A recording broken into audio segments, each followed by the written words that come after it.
Hello everyone, welcome back to your own channel Wealth. आज है 30 जुलाई 2023। काफ़ी लंबे समय के बाद दोस्तों मैं आप लोगों के लिए ये एजुकेशनल वीडियो लेकर के आया हूँ। बहुत ही इंपॉर्टेंट है, चाहे आप ट्रेडर हो या फिर इन्वेस्टर। इस वीडियो को देखने के बाद आपकी जो जर्नी है स्टॉक मार्केट में बिल्कुल सॉलिड तरीके से जंप होने वाली है। इसीलिए दोस्तों ऑल्दो आज के दिन 30 जुलाई 2023 है, लेकिन आज से 10 साल बाद भी ये वीडियो बहुत ही रेलेवेंट रहने वाला है। The only thing which I want is, इस वीडियो के बाद दोस्तों ये वीडियो आपको डेफिनेटली देखना चाहिए, क्योंकि इसमें मैंने कई सारे इंपॉर्टेंट कॉन्सेप्ट समझाए हैं जो कि आपके लिए काफ़ी इंपॉर्टेंट होंगे। सो इस वीडियो के एंड में मैं इसको पिन कर दूंगा, डू नॉट मिस दिस। दोस्तों इस वीडियो में मैं आपको 3-4 कॉन्सेप्ट्स के बारे में बताने वाला हूँ। One is support and resistance dynamic support और रेजिस्टेंस, ईएमए क्या होता है, कॉन्फ्रेंस ट्रेडिंग क्या होता है, कैसे आप एक स्क्रीनर को एक मॉडिफाई कर सकते हैं। मैं आपको स्क्रीनर का लिंक भी डिस्क्रिप्शन में दे दूंगा, कैसे उसको यूज़ करना है दोस्तों, और कैसे आप उससे स्टॉक्स को निकाल सकते हैं for investment and trading purpose. उसको जानने के लिए आपको ये वीडियो पूरा अच्छे से देखना होगा। हो सके तो 1-2 बार रिपीट करके देखिएगा ताकि आपसे कोई भी इंपॉर्टेंट कॉन्सेप्ट मिस ना हो। Okay, let's go. और वीडियो अगर पसंद आया तो do not forget to smash the like button दोस्तों। This is the only thing which we request from you. Okay, so let's have a smash of like button. So let's begin. दोस्तों पहले एक बार quickly मैं आप लोग को basics of support and resistance समझा देता हूँ। सपोर्ट रेजिस्टेंस होता क्या है दोस्तों, जैसा कि नाम बता रहा है कि ये लेवल है सपोर्ट लेवल, ठीक है। तो दोस्तों जब कभी भी कोई स्टॉक आकर के बार बार सपोर्ट लेता है, इस लेवल पे सपोर्ट लेता है, सो धीरे धीरे करके क्या होता है, यहाँ पर जितने बायर्स होते हैं जो कि स्टॉक पे बाय करके स्टॉक को ऊपर भेजते हैं, वो धीरे धीरे करके कमज़ोर होने लगते हैं। तो जैसे ही सपोर्ट धीरे धीरे वीक होने लगता है और उसके बाद स्टॉक, एक समय आता है जब सपोर्ट पूरा वीक हो जाता है और स्टॉक यहाँ से गिर जाता है, उसे बोलते हैं सपोर्ट का ब्रेक करना। बात समझ में आई? उसी प्रकार से जो रेजिस्टेंस होता है, स्टॉक एक बार जाता है या कि यहाँ पर सेलर्स बैठे हुए हैं तो क्या करते हैं, सेलर स्टॉक को नीचे भेज देते हैं, फिर उसका स्टॉक ऊपर जाता है इस लेवल पर, फिर सेलर्स उस पर एक्टिवेट हो जाते हैं। तो ये वो लेवल है जिसपे कि सेलर्स को लगता है ये प्राइस इस स्टॉक के लिए काफ़ी महंगा हो गया, तो वहाँ पर सेलिंग आती है। फिर अल्टीमेटली क्या होता है, एक दिन जब स्टॉक में बाइंग आती है, स्टॉक में कुछ गुड न्यूज़ होती है, पॉजिटिव फंडामेंटल चेंज होते हैं, क्वार्टर के रिजल्ट्स इंप्रूव होते हैं, या फिर कोई बड़ा ऑर्डर हाथ लगता है, तो उस स्टॉक में एक सॉलिड बाइंग आती है और उसके बाद वो स्टॉक ऊपर के लेवल पर चला जाता है। और जो ये पहले रेजिस्टेंस था अब एक सपोर्ट की तरह काम करने लगता है। बात समझ में आई? और उसके बाद स्टॉक में एक फ्रेश बाइंग आती है और स्टॉक ऊपर जाता है। इस प्रोसेस को बोलते हैं रिट्रेसमेंट। सो इसका मतलब क्या है, इसका निष्कर्ष क्या है? इसका निष्कर्ष ये है कि जो स्टॉक पहले जिस लेवल पर रेजिस्टेंस फेस कर रहा था, वही ब्रेकआउट होने के बाद वो एक इंपॉर्टेंट सपोर्ट बन जाता है। बात समझ में आ गई? तो जो लेवल पहले एक रेजिस्टेंस होता है वो बाद में उसके ब्रेकआउट होने के बाद एक इंपॉर्टेंट सपोर्ट लेवल बन जाता है। वहीं जो लेवल पहले स्टॉक के लिए एक इंपॉर्टेंट सपोर्ट होता है, ब्रेक डाउन होने के बाद वो स्टॉक के लिए एक इंपॉर्टेंट रेजिस्टेंस बन जाता है। बात समझ में आ गई कि नहीं आ गई? तो ये कॉन्सेप्ट क्लियर हो गया। अब दोस्तों ये हो गया एक horizontal support and resistance. Generally लोगों को लगता है कि जो सपोर्ट एंड रेजिस्टेंस होते हैं वो हमेशा हॉरिजॉन्टली होते हैं। एक्चुअली में ऐसा नहीं है। There are some dynamic support and resistance जो कि होते हैं एक्सपोनेंशियल मूविंग एवरेज। अब दोस्तों ये सपोर्ट रेजिस्टेंस कैसे मैं ड्रॉ करूँगा, मैं आपको दिखाता हूँ। I just tell you, if I have to Nifty 50 में, या फिर मैं कोई एग्जाम्पल ले लेता हूँ। Let's I will take the example of say suppose Asian Paints. मैं एशियन पेंट्स का एग्जाम्पल ले लेता हूँ। Asian Paints, if I see Asian Paints here, है ना, एशियन पेंट्स को मैं देखता हूँ, 1-2 और मैं ट्रेड लूँगा। तो अगर एशियन पेंट्स को मैं ऐसे मिनिमाइज़ करूँगा, छोटा करूँगा, तो मैं देखने की कोशिश कर रहा हूँ कि एशियन पेंट्स का क्या रेजिस्टेंस लेवल है। तो जिस लेवल पर स्टॉक बार बार आकर के गिर रहा है, जिस लेवल को तोड़ नहीं पा रहा है, वो रेजिस्टेंस हो गया। तो मैं यहाँ पर इसको हाईलाइट करूँ तो दिस इज़ द लेवल जिसमें कि आकर के रेजिस्टेंस फेस करके एशियन पेंट्स बार बार गिर जा रहा है। मेक सेंस और नॉट मेक सेंस? क्योंकि अगर इस लेवल पर देखें तो इस लेवल पर आकर के स्टॉक गिर जा रहा है, तो मतलब ये एक क्रूशियल लेवल है। इसके ब्रेक होते ही स्टॉक अपसाइड की जर्नी स्टार्ट कर देगा, क्योंकि ये जो लेवल है अब इसके लिए सपोर्ट की तरह काम करने लगेगा। और अगर ये लेवल ब्रेकआउट हो गया तो 3600 के नीचे एशियन पेंट्स का जाना मुश्किल है। बात मानते हो कि नहीं मानते हो? ये सपोर्ट रेजिस्टेंस का कॉन्सेप्ट है। लेकिन दोस्तों एक डायनेमिक सपोर्ट एंड रेजिस्टेंस भी होता है जिसको कि बोलते हैं हम लोग एक्सपोनेंशियल मूविंग एवरेज। अब जैसे कि मैंने आपको बताया, ये देखिए, ये जो लेवल है, रेड लाइन है। जैसे ही स्टॉक इस लेवल पर आ रहा है, यहाँ से बाउंस बैक हो रहा है। मैं थोड़ा सा एनलार्ज करता हूँ for a better understanding, you will be able to understand it better. देखो, जैसे ही स्टॉक इस लेवल के आसपास आ रहा है, can you see it here?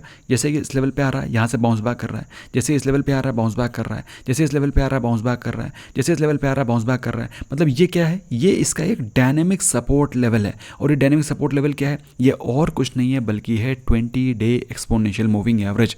अब दोस्तों आपका क्वेश्चन हो सकता है कि sir 20 day exponential moving average इतना इंपॉर्टेंट लेवल क्यों है। उससे पहले दोस्तों मैं आपको बता देना चाहता हूँ कि ये लगाया कैसे जाता है।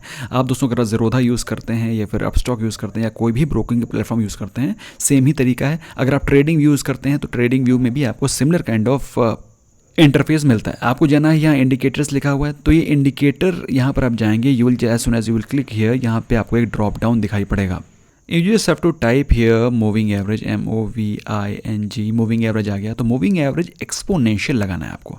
Can you see this one, this is the one which you have to apply.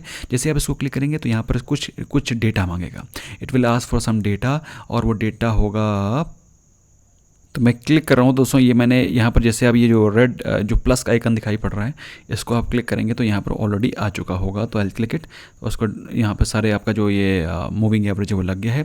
तो this is the gear icon, ये गियर आइकन है, इसमें आपको क्लिक करना है। As soon as you click, ओहो मेरे से क्रॉस क्लिक हो गया। एनीवे ये मैंने पहले भी एक लगा रखा है 20 डे एक्सपोनेंशियल मूविंग एवरेज। मैं इसको दिखाता हूँ। जो ये आपको गियर आइकन दिखाई पड़ रहा है बीच वाला, उसको आप क्लिक करेंगे तो यहाँ पर आ गया इनपुट स्टाइल। तो अब इसमें आप लेंथ इसका रखना है 20, आप 20 की जगह 9 कर देंगे तो 9 डे एक्सपोनेंशियल मूविंग एवरेज हो जाएगा। लेकिन आपको रखना है 20, और स्टाइल में आप इसका कलर चेंज कर सकते हैं थोड़ा सा। जैसे सपोज मैंने रेड रखा हुआ तो you can keep it red, आप इसका कोई भी कलर चेंज कर सकते हैं फ्रॉम हियर। थोड़ा सा वेट बढ़ा देंगे तो इससे क्या होगा, ये थोड़ा सा ब्रॉड हो जाएगा, वरना फिर ये पतला हो जाएगा। ऐसे करेंगे मोटा हो जाएगा, ऐसे करेंगे पतला हो जाएगा, राइट। सो मैं इसको थोड़ा सा मोटा रखता हूँ ताकि मुझे दिखाई पड़े, क्योंकि मेरी आंखें थोड़ी सी कमज़ोर हैं, चश्मा लगाता हूँ मैं, क्या कर सकता हूँ unfortunately. So that's how it is. आपको उसका सेव कर देना, और उसका ये जो प्लस आइकन है इसको आप जैसे ही क्लिक कर देंगे तो ये चार्ट आपके लिए सेव हो जाएगा। मतलब जब कभी भी आप चार्ट को ओपन करेंगे तो ये लगाया आपके सामने चार्ट पर डायरेक्टली ओपन हो जाएगा।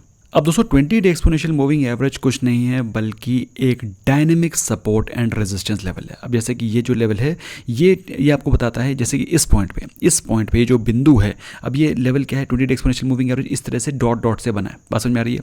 तो ये जो डॉट है, सर सपोज इस डॉट के बारे में बात करूँ, ये वो डॉट है जो पिछले 20 डेज़ का जो भी प्राइस रहा है उसका ये एवरेज है, 20 डे एक्सपोनेंशियल मूविंग एवरेज। अब इसको एक्सपोनेंशियल क्यों बोला जाता है, क्योंकि इसमें जो लेटेस्ट प्राइस है, लेटेस्ट जो वैल्यू है, लेटेस्ट जो प्राइस की क्लोजिंग हुई है, उसका वेटेज ज़्यादा है as compare to previous day. इसका मतलब क्या हुआ, इसका मतलब ये हुआ कि इस लाइन पे जो अभी प्राइस चल रहा है, अभी रिसेंटली जो प्राइस चल रहा है उसका वेटेज ज़्यादा है as compare to previous days. इसलिए दोस्तों हमेशा एक्सपोनेंशियल मूविंग एवरेज लगाना है और 20 लगाना है। अब क्वेश्चन आता है 20 ही क्यों लगाना है, 22 क्यों नहीं लगाना है। तो दोस्तों एक महीने में अराउंड 22 ट्रेडिंग डेज होते हैं। There are 22 trading days in a month. 4 हफ्ते होते हैं, 4 हफ्ते में 2 दिन छुट्टी होती है, सैटरडे संडे, तो आप मान सकते हैं 8 दिन आपने हटा दिए, तो 20 से 22 दिन आपके ट्रेडिंग सेशंस होते हैं इन अ मंथ। ओके, तो मैं मान के चलता हूँ कि 22 डेज़ के ट्रेडिंग सेशन होते हैं। तो आप क्या करते हैं, आप थोड़ा सा कम पीरियड लेते हैं ताकि महीने में जो भी ये जो लाइन है ये एक महीने के एवरेज प्राइस को दर्शा रही है। तो जब आप 20 लगाते हैं तो आपका जो डेटा है वो और भी प्रिसाइज हो जाता है। मतलब ये जो डेटा है ये एक महीने से माइनर सा कम का डेटा है, इससे प्लस का नहीं है। तो एक महीने, अब ये कह सकते हैं ये जो डेटा आपको दिखा रहा है ये डेफिनेटली एक महीने का एवरेज प्राइस है, जिसमें कि लेटेस्ट प्राइस को ज़्यादा इंपॉर्टेंस और ज़्यादा रेलेवेंस दिया जा रहा है। अब दोस्तों यहाँ पर मैं आपको एक और कॉन्सेप्ट बताना चाहता हूँ जिसको कि मैं खुद पर्सनली यूज़ करता हूँ, उसे बोलते हैं कॉन्फ्लुएंस ट्रेडिंग। अब कॉन्फ्लुएंस का मतलब क्या होता है, कॉन्फ्लुएंस को हिंदी में बोलते हैं संगम, जहाँ पर कई सारी चीज़ें मिलें ना। संगम आप जानते हैं ना, जहाँ पे गंगा और यमुना, और ऐसे बोलते हैं कि सरस्वती जी जो कि दिखाई नहीं पड़ती हैं, तो प्रयागराज में संगम है, Confluence of 3 reverse, that is Ganga Yamuna and Saraswati which is invisible, तो उसको संगम बोला जाता है, कॉन्फ्लुएंस ट्रेडिंग। तो यहाँ पे किस चीज़ के संगम के बारे में बात कर रहे हैं हम लोग, यहाँ पे संगम के बारे में बात कर रहे हैं कुछ 2-3 चीज़ें, कुछ 2-3 इनपुट्स के बारे में जो कि हमको एक सही ट्रेडिंग और इन्वेस्टमेंट डिसीजन को लेने पे हेल्प करें। सो ऐसे संगम क्या हो सकते हैं दोस्तों, ऐसे संगम 2-3 संगम हो सकते हैं। फॉर एग्जांपल इसके कॉम्बिनेशन क्या हो सकते हैं। Number 1, 20 day exponential moving average 20 EMA plus breakout of all time high. ये क्या सिंबल है दोस्तों? ऑल टाइम हाई का ब्रेक करने का मतलब क्या है? किसी स्टॉक में एक फंडामेंटल चेंज हुआ है, तभी तो वो अपने ऑल टाइम हाई को ब्रेक कर रहा है। काफ़ी सारे लोग डर जाते हैं कि स्टॉक ऑल टाइम हाई को ब्रेक करने वाला है, तो यहाँ पर भाई ये तो खतरे के साइन है। नहीं नहीं नहीं नहीं नहीं नहीं। अगर कोई दोस्तों स्टॉक को जब कोई भी मूव कर रहा है, वो एक बड़ा प्लेयर है, वो इंस्टीट्यूशनल प्लेयर है। हमारे 2 4 5 10 20 50 100 स्टॉक को खरीदने से स्टॉक ऊपर नहीं जा रहा है। कोई बंदा अगर स्टॉक को, अगर एशियन पेंट्स को 3600 रुपये के ऊपर लेकर के जा रहा है, मतलब 3600 के ऊपर भी बाइंग हो रही है, तो कोई बड़ा प्लेयर है। अगर कोई बड़ा प्लेयर 3600 रुपये के ऊपर बाय कर रहा है, इसका मतलब क्या है? स्टॉक में दम है, कोई बड़ी न्यूज़ है, कोई बड़ा ऑर्डर है जो कि एशियन पेंट्स को और ऊपर लेकर के जाएगा। ठीक है, डरना नहीं कभी भी ऑल टाइम हाई से। सो अगर ऑल टाइम हाई के लेवल ब्रेकआउट होते हैं और stock 20 day exponential moving average के ऊपर है, इसका मतलब क्या है? स्टॉक में एक सॉलिड कॉन्फ्लुएंस भर रहा है, स्ट्रॉन्ग सिग्नल मिल रहा है, stock will go more high. Number 2, एक और भी होता है दोस्तों जिसको ये बोलते हैं 20 EMA प्लस प्रीवियस हाई। अब दोस्तों यहाँ पर अगर आप देखें तो ये एशियन पेंट्स का प्रीवियस हाई कौन सा लेवल है? प्रीवियस हाई लेवल है दोस्तों ये, this is the previous high level. मैं ऑल टाइम हाई के बारे में बात नहीं कर रहा हूँ, ये प्रीवियस हाई लेवल है। लेकिन दोस्तों ये एशियन पेंट्स के लिए इंटरेस्टिंग लेवल है, क्योंकि ये एशियन पेंट्स का ऑल टाइम हाई लेवल भी है। तो अगर ये लेवल ब्रेक करता है तो उसको क्या बोलेंगे? Stock 20 day exponential moving average के ऊपर भी है, प्लस स्टॉक अपने प्रीवियस हाई को भी ब्रेक करने की कोशिश कर रहा है। इसका मतलब क्या है? ये एक स्ट्रॉन्ग लेवल हो गया, कॉन्फ्लुएंस लेवल हो गया। And third and the very very important thing which you have to always observe, कि एक स्टॉक अगर अपने 20 डे एक्सपोनेंशियल मूविंग एवरेज के ऊपर ब्रेकआउट दे रहा है, प्लस उसमें हाई वॉल्यूम में पार्टिसिपेशन हो रहा है। अब हाई वॉल्यूम का मतलब क्या है? कोई बड़ा प्लेयर उस स्टॉक में एंटर कर रहा है। वॉल्यूम दोस्तों कैसे लगाते हैं? यहीं पर आपको जाना है, यहीं पर आपको टाइप करना है वॉल्यूम आ जाएगा। ये आपको वॉल्यूम यहाँ पर लगा मिल जाएगा, नीचे ये वॉल्यूम दिखा रहा है, मतलब कितने स्टॉक्स, कितने शेयर्स बाय या सेल हो रहे हैं। तो दोस्तों अगर स्टॉक अपने 20 डे एक्सपोनेंशियल मूविंग एवरेज को ब्रेक करता है और वहीं पर ऑल टाइम हाई को ब्रेक करता है और साथ में हाई वॉल्यूम भी शो कर रहा है, इसका मतलब यह है कि इसमें कोई बड़ा प्लेयर एंटर कर चुका है। आपको एंटर करना है। अब क्वेश्चन ये है कि इसका स्कैनर कैसे बनाएं? इसका स्कैनर दोस्तों मैंने लिंक में दे दिया हुआ है, लेकिन मैं आपके सामने आपको डेमोन्स्ट्रेशन दूंगा कि मैंने इसको कैसे बनाया है, कैसे मॉडिफाई किया है। दोस्तों मेरे कुछ पल्स ऑफ विजडम आपको दे देने से मेरे प्रॉफिट्स में कोई कमी नहीं होने वाली है, हो सकता है थोड़ी सी इजाफा ही हो। ठीक है, क्योंकि जब मैं आपको कुछ बताता हूँ, कुछ समझाता हूँ, तो मुझे और स्टडी करना पड़ता है उससे पहले, तो मेरे कॉन्सेप्ट और क्लियर हो जाते हैं। एनीवे दोस्तों, ये जो स्कैनर है मैं आपको डिस्क्रिप्शन में दे दूंगा, you can watch it in the pin comment also, आप आराम से वहाँ पर देख सकते हैं। और दोस्तों इसमें क्या लगाया हुआ है मैंने? इसमें स्कैनर जो लगा हुआ है वो लगा हुआ है latest close crossed above EMA 20, मतलब जो 20 EMA है उसके ऊपर जो भी अभी आज के दिन स्टॉक क्रॉस हुए हैं वो सारे के सारे इसमें शो कर रहा है। अब आपके सामने कितने स्टॉक्स हैं इन टोटलिटी अगर आप देखें तो यहाँ पर आपके सामने 127 स्टॉक्स हैं, है कि नहीं? लेकिन मुझे दोस्तों इतने कचरे नहीं चाहिए ना, मेरे पास इतना समय। तो मैं क्या करूँगा, यहाँ पर मैंने लिखा हुआ है कैश सेगमेंट, तो मैं इसको कैश सेगमेंट की जगह पर क्या कर दूंगा, मैं इसको कर दूंगा फ्यूचर्स। तो फ्यूचर में क्या होगा कि जो स्टॉक फ्यूचर एंड ऑप्शन के सेगमेंट के हैं वही स्टॉक मेरे सामने आएंगे। तो मैंने इसको फ्यूचर कर दिया और मैंने करा रन स्कैन। अब दोस्तों रन स्कैन करते ही क्या हुआ है, यहाँ पर जो मेरे पास 127 स्टॉक थे, अब मेरे पास सिर्फ और सिर्फ 12 स्टॉक बचे हैं। लेकिन दोस्तों ये सारे के सारे स्टॉक कौन से हैं? ये सारे के सारे वो स्टॉक्स हैं जो कि फ्यूचर्स के स्टॉक हैं। अगर इसको और भी रिफाइन करना है तो मैं इसको क्या करूँगा, मैं इसको कर दूंगा निफ्टी 50 के शेयर्स। तो निफ्टी 50 मेरे पास बहुत ही कम शेयर बचेंगे जिसको कि मुझे स्टडी करना है। मेरे हिसाब से फ्यूचर्स इज़ गुड इनफ। तो अगर आप देखेंगे तो भी मेरे पास सिर्फ एक शेयर बचा है, वो है टाटा कंज्यूमर। बात समझ में आ रही है? तो मैं क्या करता हूँ, उसको फ्यूचर्स कर लेता हूँ। तो फ्यूचर्स में मेरे को और भी ऑप्शंस मिल जाएंगे, कम से कम 6-7 स्टॉक तो हों जिनको कि मैं स्टडी कर सकूँ, है कि नहीं? तो वरना फिर 1-2 स्टॉक में तो कुछ मज़ा ही नहीं आएगा।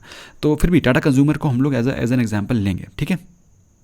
तो एक बार हम लोग फटाफट देख लेते हैं फ्यूचर्स में कौन कौन से स्टॉक निकल रहे हैं। तो अगर आप देखें तो इसमें हमारे पास निकल रहा है InterGlobe aviation, LTTS, Petronet, IRCTC। अब दोस्तों ये मैं आज कर रहा हूँ, आप बाद में करेंगे तो कभी भी करेंगे फ्यूचर में, आज से 10 साल बाद हो सकता है, तो आपको कुछ अलग स्टॉक इसमें दिखाई पड़ रहे होंगे। So we must be thankful to charting कि उन्होंने ये प्लेटफॉर्म बिल्कुल अभी तक फ्री रखा हुआ है। और दोस्तों अगर ये भविष्य में कुछ पैसा भी लगाएंगे 100-200-500 रुपये, तो भी मेरे हिसाब से आपको देने में कोई दिक्कत नहीं होनी चाहिए। It's a very good platform. दोस्तों मैं आपको इसमें सिर्फ एक और चीज़ हाईलाइट कर देना चाह रहा था कि इसमें आप इसको थोड़ा सा और मॉडिफाई कर लें और इसमें थोड़ा सा वॉल्यूम का कंपोनेंट भी डाल लें। बस में जो ड्रॉप डाउन आया है उसमें आप ऐसे आपको कई सारी चीज़ दिखाई पड़ेंगी, उसमें आप डालो वॉल्यूम, और वॉल्यूम में इसमें डाल दो वॉल्यूम में ग्रेटर दैन। वॉल्यूम में इसका ग्रेटर दैन आप डाल सकते हो greater than, so let me just put greater than, and greater than के बाद आपको डालना है नंबर, एंड नंबर में आपको यहाँ पर डाल लीजिए अप्रॉक्सीमेटली से 40,000, 40,000 शेयर तो कम से कम ट्रेड हुए होने चाहिए।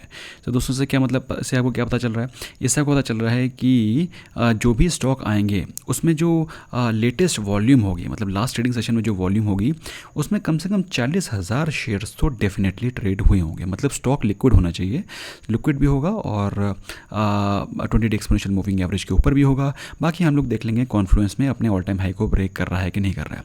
तो जैसे ही हमने इसको रन स्कैन किया तो हमने देखा कि हमारे 11 के 11 स्टॉक इंटैक्ट हैं, मतलब हाईली लिक्विड स्टॉक है, अच्छा पार्टिसिपेशन में हो रखा है। तो will just take one more stock, let's say suppose Tata consumers को देखेंगे और एक और स्टॉक देख लेंगे हम लोग जो ऊपर के लेवल पे, say suppose we can see the stock say LTTS। इन दोनों स्टॉक्स को हम लोग स्टडी कर लेते हैं। तो टाटा कंज्यूमर्स को हम लोग ओपन करने वाले हैं, देखते हैं चार्ट पे क्या दिखाई पड़ रहा है। दोस्तों मुझे कुछ पता नहीं है, मैंने कुछ इसमें फैब्रिकेट नहीं किया है, सारी की सारी चीज़ें आपके सामने हैं। तो टाटा कंज्यूमर्स हमारे सामने हमको दिखाई पड़ रहा है। तो एज यू कैन सी, जैसा कि हम लोगों ने स्क्रीन में देखा था, स्टॉक ने अभी अभी अपने 20 डे एक्सपोनेंशियल मूविंग एवरेज से बाउंस बैक लेना शुरू किया है, जो कि बताता है स्टॉक में पार्टिसिपेशन सॉलिड है। स्टॉक में वॉल्यूम भी धीरे धीरे बढ़ना शुरू हो गई हैं। तो यहाँ पर हमें क्या दिखाई पड़ रहा है? स्टॉक में वॉल्यूम भी बढ़ रही है, स्टॉक में 20 डे एक्सपोनेंशियल मूविंग एवरेज से ऊपर जा रहा है, मतलब स्टॉक पॉजिटिव दिखाई पड़ रहा है। अब तीसरी चीज़ दोस्तों, अगर स्टॉक अपने ऑल टाइम हाई या फिर प्रीवियस हाई को अगर ब्रेक करता है तो ये हमारे लिए एक बहुत ही सॉलिड चीज़ हो जाएगी ना। इफ़ यू सी हियर, अगर आप यहाँ पर इसको ऐसे प्लॉट करेंगे तो प्रीवियस जो हाई लेवल्स था वो ये था। अगर आप देखें, this is the previous high level, मैं इसको थोड़ा सा ब्लू कर दे रहा हूँ। सो मेरे लिए दोस्तों ये स्टॉक का जो लेवल हो जाता है विच हैपन्स टू बी 860, अगर आप देखें तो स्टॉक अपने बिल्कुल 859.35 पे ट्रेड कर रहा है। 860, 861 इसके लिए बहुत ही बड़ा क्रूशियल लेवल हो जाता है, जिसको ब्रेक आउट करते ही stock is ready to show a very very good strength to you. Last pro tip मैं आपको दे रहा हूं दोस्तों, कि अगर उस समय जब आप स्टॉक में एंटर कर रहे हैं और ये स्टॉक अपने 860 के लेवल को ब्रेकआउट कर रहा है, या फिर कोई भी स्टॉक इस लेवल के अपने 20 डे एक्सपोनेंशियल मूविंग एवरेज के ऊपर भी अपने प्रीवियस हाई को भी ब्रेक कर रहा है, साथ में उसका RSI अगर 60 के ऊपर है दोस्तों, that's a perfect bet to enter any stock. बाकी दोस्तों जैसा कि मैंने आपको बताया था, ये वीडियो आप देख लीजिए, it's a very very important video, do not miss it. इसमें आपके सारे के सारे कॉन्सेप्ट क्लियर हो जाएंगे। इस वीडियो में अगर मुझे 20,000 लाइक्स मिले, 20,000 लाइक्स मिले, तो उसके बाद मैं एक नया फ्रेश वीडियो बनाऊंगा। Do not miss smashing the like button and do watch it couple of times, okay. Scanner का लिंक मैं डिस्क्रिप्शन में दे दूंगा। Do not miss out. Bye bye.